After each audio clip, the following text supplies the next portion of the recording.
మహానంది ప్రజలందరికీ కూడా విజ్ఞప్తి, దయచేసి ఎవరు కూడా రిజర్వ్ ఫారెస్ట్ ఏరియాలోకి వెళ్ళొద్దు. ఓపెన్ డెఫికేషన్ అని, లేదు అంటే బ్యాంబో కటింగ్ అని ప్రజలందరూ కూడా వెళ్తూ ఉన్నారు. మీ అందరికీ తెలుసు, ఆ ప్రాంతంలో చిరుతపులి సంచరించడం మనం కొన్ని సీసీ కెమెరాలో ఆ దృశ్యాలను చూసాము.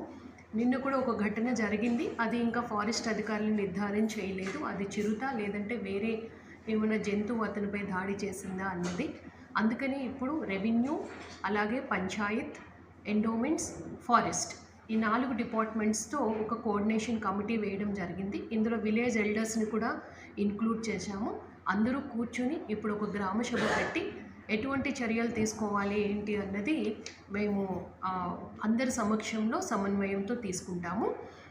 ఫారెస్ట్ డిపార్ట్మెంట్ వాళ్ళు చెప్తున్నది ఏంటంటే, ఇక్కడంతా కూడా మనకి పులులు సంచరిస్తాయని మనకి తెలుసు. టైగర్ రిజర్వ్ జోన్ కూడా ఉంది. ఫారెస్ట్ కవరేజ్ జిల్లాలో చాలా ఎక్కువ ఉంది. 32% ఏరియా ఫారెస్ట్లోనే ఉంది.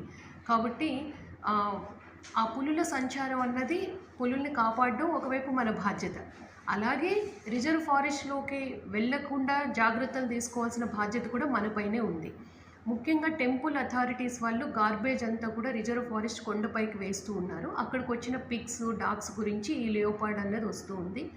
ముందుగా గార్బేజ్ ఇమీడియట్గా క్లియర్ చేసి దాన్ని ఏ విధంగా మనం బయో మైనింగ్ చేయాలా అన్నది తక్షణ చర్యలు తీసుకోవడానికి ఏర్పాట్లు చేస్తూ ఉన్నాము.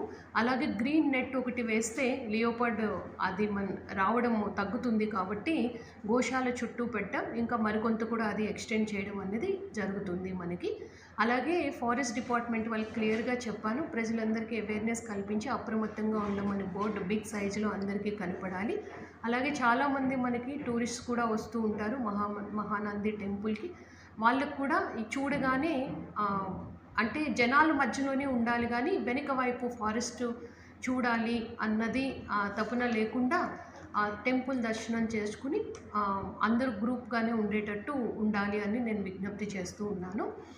ఫారెస్ట్ డిపార్ట్మెంట్ వాళ్ళు టైగర్ని వాళ్ళని ప్రొటెక్ట్ చేయాల్సిన బాధ్యత ఉంది. వాళ్ళ పై అధికారుల యొక్క ఆదేశాలని తీసుకొని ఎటువంటి చర్యలు తీసుకోవాలి అన్నది కూడా వాళ్ళు కూడా చూస్తూ ఉన్నారు.